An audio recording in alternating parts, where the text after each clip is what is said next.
Shalom Bapak Ibu Saudara Jemaat GPI Rahel yang dikasihi Tuhan. Hari ini kembali kita akan belajar dan merenungkan kebenaran firman Tuhan, di mana firman Tuhan hari ini berbicara tentang pengharapan. Sekali lagi pengharapan. Pengharapan sangat penting dalam kehidupan setiap manusia. Dengan pengharapan, manusia akan memiliki semangat hidup. Seorang yang mempunyai pengharapan, maka dia akan punya gairah, dia akan punya semangat dalam menjalani hidup ini. Dan Alkitab berkata, seorang yang bersemangat, dia dapat menanggung penderitaannya. Jadi ketika seseorang mengalami tantangan, masalah, kesulitan dalam hidup ini, tetapi dia memiliki pengharapan, maka dia akan kuat, dia akan cakap, dia akan mampu menjalani kehidupan yang sedang ada dalam tantangan masalah kesulitan. Mengapa? Karena dia punya harapan. Dengan harapan itu dia punya semangat. Dan dengan semangat itu dia akan mampu, dia akan kuat, dia akan bisa bertahan menghadapi setiap tantangan masalah kesulitan dalam hidup ini. Maka dengan demikian pengharapan adalah sesuatu yang penting dalam kehidupan setiap manusia. Apakah arti pengharapan? Pengharapan adalah sebuah penantian yang penuh bahagia akan sesuatu yang baik, bahkan yang lebih baik di masa yang akan datang. Sekali lagi, pengharapan adalah sebuah penantian yang penuh bahagia akan sesuatu yang baik, bahkan yang lebih baik di masa yang akan datang. Nah, karena itu kita sebagai orang-orang yang percaya, orang-orang beriman, kita yakin bahwa kita juga memiliki pengharapan. Mengapa? Karena kita menantikan sesuatu yang baik, bahkan sesuatu yang lebih baik di masa yang akan datang. Nah, sekarang kita akan belajar lebih lanjut tentang apa yang Alkitab katakan perihal tentang pengharapan yang akan kita belajar bersama pada hari ini. Yang pertama, Allah yang kita sembah dalam Tuhan Yesus Kristus adalah sumber pengharapan. Kitab Roma pada pasal yang ke-15 di ayat yang ke-13. Roma pasal 15 di ayat yang ke-13. Demikian firman Tuhan. Semoga Allah sumber pengharapan memenuhi kamu dengan segala sukacita dan damai sejahtera dalam iman kamu, supaya oleh kekuatan Roh Kudus kamu berlimpah-limpah dalam pengharapan. Dikatakan semoga Allah sumber pengharapan. Yang pertama, apa yang Alkitab katakan tentang pengharapan yang dimiliki oleh setiap orang percaya? Yang pertama, bahwa Allah adalah sumber pengharapan. Bahkan dikatakan Tuhan Yesus Kristus adalah dasar dari pengharapan kita. 1 Timotius pasal yang pertama di ayat yang pertama. 1 Timotius pasal pertama ayat yang pertama dikatakan Tuhan Yesus Kristus adalah dasar dari pengharapan kita. Banyak orang mendasarkan harapannya kepada manusia, padahal manusia itu bisa berubah. Ada juga orang yang mendasarkan pengharapannya kepada kekuasaannya, kepada kekayaannya, ataupun kepandaiannya. Padahal semua yang ada di dunia ini bisa berubah, bisa digoncang. Kekuasaan bisa digoncang, kekayaan bisa digoncang, kepandaian juga bisa digoncang. Hari-hari ini bukankah kita saksikan ketika terjadi pandemi, ada banyak kegoncangan terjadi. Kekuasaan, kekayaan, kepandaian, kecakapan manusia digoncang. Mengapa? Karena memang manusia bisa berubah. Semua yang ada di bumi ini bisa digoncangkan, supaya tinggal tetap yang tidak tergoncangkan, yaitu Allah di dalam Yesus Kristus Tuhan yang tidak tergoncangkan. Nah, karena itu mari jadikan Allah sebagai sumber pengharapan kita, sebagai dasar pengharapan kita. Nah, kalau kita jadikan Allah yang tidak tergoncangkan itu sebagai dasar pengharapan, sebagai sumber pengharapan kita, maka pasti hidup kita tidak tergoyahkan. Apapun yang terjadi dalam hidup ini, hidup kita tidak tergoyahkan. Karena Allah yang tidak berubah itu menjadi dasar pengharapan. jadi sumber pengharapan buat setiap kita orang percaya. Ini yang pertama, jadikan Allah sebagai sumber pengharapan kita. Yang kedua, Alkitab katakan tentang pengharapan bahwa di dalam Tuhan Yesus selalu ada pengharapan. Sekali lagi, di dalam Tuhan Yesus selalu ada pengharapan. Efesus pada pasal yang kedua di ayat yang ke-12. Kitab Efesus pasal yang kedua di ayat yang ke-12. Demikian firman Tuhan, bahwa waktu itu kamu tanpa Kristus tidak termasuk kewargaan Israel dan tidak mendapat bagian dalam ketentuan-ketentuan yang dijanjikan, tanpa pengharapan dan tanpa Allah di dalam dunia. Ayat ini berkata tanpa Kristus, tanpa pengharapan. Hidup tanpa Kristus berarti tidak memiliki pengharapan.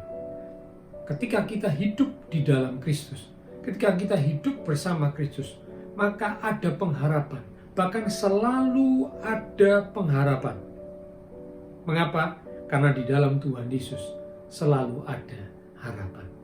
Memang ketika kita menjalani hidup ini, ada banyak hal-hal yang terjadi yang membuat kadang hidup kita terasa sulit. Tantangan yang berat, tekanan yang hebat sedang terjadi dalam hidup ini, membuat hidup ini terasa sulit. Namun orang yang percaya bahwa di dalam Tuhan Yesus selalu ada harapan, maka dia tidak pernah mengenal kata putus asa. Rasul Paulus dalam pengalaman hidupnya, ketika keadaan yang sedang terjepit, bahkan keadaan yang paling parah, yang paling sulit sekalipun, dikatakan Rasul Paulus tidak putus asa. Mengapa? Karena Rasul Paulus tahu, Rasul Paulus percaya di dalam Tuhan Yesus selalu ada harapan. 2 Korintus pada pasal yang keempat di ayat yang ke-8. 2 Korintus pada pasal yang keempat di ayat yang ke-8. Demikian firman Tuhan. Dalam segala hal kami ditindas, namun tidak terjepit.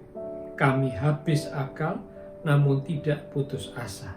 Ini pengalaman kehidupan Rasul Paulus di dalam pelayanannya, dalam perjalanan hidupnya. Dikatakan kami ditindas, kami terjepit. Ini mengalami satu keadaan yang sulit.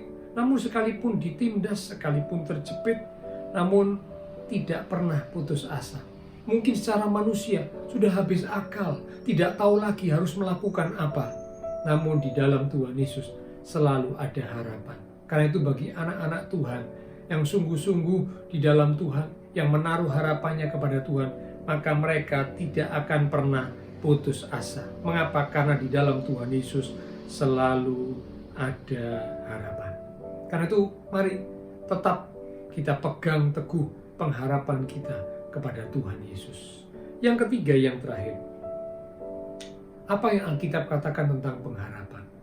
Ternyata pengharapan kepada Tuhan tidak akan pernah mengecewakan. Sekali lagi, pengharapan kepada Tuhan tidak akan pernah mengecewakan. Dalam kitab Roma pasal yang kelima, di ayat yang kelima, Roma pasal 5 di ayat yang kelima. Demikian firman Tuhan, dan pengharapan tidak mengecewakan, karena kasih Allah telah dicurahkan di dalam hati kita oleh Roh Kudus yang telah dikaruniakan kepada kita. Dikatakan pengharapan kepada Allah di dalam Tuhan Yesus Kristus tidak pernah mengecewakan. Mengapa? Karena kasih Allah sudah ditunjukkan dalam hidup kita. Bahkan kasih Allah sudah dicurahkan dalam hati kita. Kasih Allah itu adalah menjadi dasar yang membuat kita yakin bahwa pengharapan kepada Allah yang mengasihi kita itu selalu tidak pernah mengecewakan. Allah turut bekerja dalam segala perkara untuk mendatangkan kebaikan bagi orang yang mengasihi Dia. Kalau Bapak, Ibu, Saudara dan saya sungguh mengasihi Tuhan, sungguh percaya kepada Tuhan, maka Allah yang mengasihi kita lebih dahulu itu tidak pernah mengecewakan kita. Dia selalu merencanakan perkara-perkara yang baik, bahkan perkara-perkara yang terbaik untuk setiap anak-anaknya. Sehingga Alkitab berkata, apa yang tak pernah timbul dalam hati, tak pernah didengar, tak pernah dilihat, Allah sediakan buat orang-orang yang mengasihi Allah. Mengapa? Karena Dia Allah yang baik. Dia Allah yang mengasihi kita. Pemazmur berkata, kasih-Nya hebat atas kita. Kasih Allah sungguh hebat. Jangan pernah ragukan kasih Allah atas hidup kita. Sesulit apapun hari-hari ini sedang kita jalani, mari tetap percaya kasih Allah yang hebat itu tetap ada dalam hidup kita. Allah tetap menunjukkan kasih-Nya yang hebat dalam hidup kita. Meskipun melewati hari-hari yang sulit, Allah izinkan sesuatu terjadi, tetapi Allah tetap turut bekerja untuk mendatangkan kebaikan bagi setiap anak-anak-Nya. Karena itu berharaplah kepada Tuhan. Pengharapan kepada Tuhan tidak pernah mengecewakan. Nah, karena itu mari biarlah kita terus bertumbuh dalam pengharapan kepada Tuhan. Mari belajar untuk lebih lagi mengerti pengharapan kepada Tuhan. Dalam Efesus pasal 1 ayat yang ke-18 dikatakan, kitab Efesus pasal yang pertama di ayat yang ke-18. Demikian firman Tuhan. Dan supaya Ia menjadikan mata hatimu terang, agar kamu mengerti pengharapan apakah. Sekali lagi, mengerti pengharapan apakah yang terkandung dalam panggilannya, betapa kayanya kemuliaan bagian yang ditentukannya bagi orang-orang kudus. Penekanan kata mengerti pengharapan. Nah, biarlah kita bertumbuh di dalam pengharapan kita kepada Tuhan. Dan ini baru bisa terjadi kalau kita mengerti pengharapan di dalam panggilan Tuhan atas hidup kita. Tuhan memanggil kita untuk menjadi anaknya, biarlah kita bertumbuh di dalam pengharapan kita kepada Tuhan. Dan ini bisa terjadi kalau kita mengerti pengharapan itu dengan baik.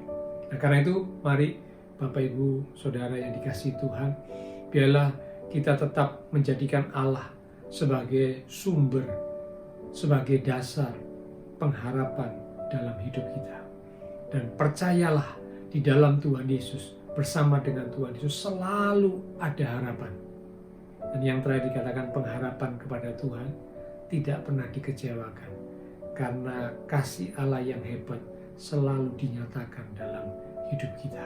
Dan kasih-Nya tidak pernah beranjak dari hidup setiap umat-umatnya. Ayat penutup yang terakhir dalam kitab Yeremia pasal yang ke-17 di ayat yang ke-7. Yeremia pasal yang ke-17 di ayat yang ke-7 dikatakan, diberkatilah orang yang mengandalkan Tuhan, yang menaruh harapannya pada Tuhan. Amin. Dikatakan orang yang menaruh harapannya pada Tuhan, dia akan diberkati. Dan tentu Bapak, Ibu, Saudara, dan saya yang belajar untuk tetap, untuk senantiasa berharap kepada Tuhan, maka kita pasti menjadi orang-orang yang diberkati Tuhan. Mari kita satu dalam doa. Terima kasih Tuhan untuk kebenaran firman Tuhan yang sudah kami terima bersama pada hari ini, mengingatkan setiap kami tentang pengharapan. Biarlah kami boleh menjadikan Allah di dalam Tuhan Yesus Kristus sebagai satu-satunya sumber, sebagai satu-satunya dasar pengharapan dalam hidup kami.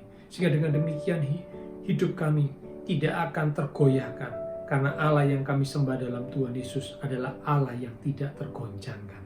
Kami juga mau meyakini, mempercayai bahwa di dalam Tuhan Yesus selalu ada harapan. Sesulit apapun kehidupan yang kami jalani, kami tidak mengenal kata putus asa, karena di dalam Tuhan, bersama dengan Tuhan Yesus, selalu ada harapan. Dan kami yakin pengharapan kami kepada Tuhan Yesus tidak pernah mengecewakan, karena Engkau mengasihi kami. Kasih-Mu yang hebat selalu dinyatakan dalam hidup kami. Dan karena kasih-Mu yang hebat ada dalam hidup kami, maka Engkau selalu turut bekerja dalam segala perkara untuk mendatangkan kebaikan bagi kami yang mengasihi Tuhan. Tentu kami mau terus bertumbuh di dalam pengharapan kami kepada Tuhan. Kami mau semakin mengerti pengharapan di dalam Engkau. Dan Tuhan, kami yakin kami akan menjadi orang-orang yang diberkati. Iman rohani kami semakin diberkati, karena kami mau belajar berharap lebih lagi kepada Tuhan. Kalau iman rohani kami diberkati, maka segala hal yang lain Tuhan akan sediakan. Kami tidak akan kekurangan sesuatu pun yang baik. Itu janji-Mu buat setiap kami umat-umat-Mu yang berharap kepadamu. Terima kasih Tuhan. Biarlah segala berkat, anugerah, damai, sukacita yang melimpah dari Allah Bapa Surgawi, kasih Tuhan Yesus Kristus, dan persekutuan dengan kuasa Roh Kudus akan terus memimpin menuntun langkah kehidupan setiap kita. Itu terus minta kita sekalian mulai hari ini sampai Maranatha, Tuhan Yesus datang kembali. Di dalam nama Tuhan Yesus Kristus kami sudah berdoa. Amin.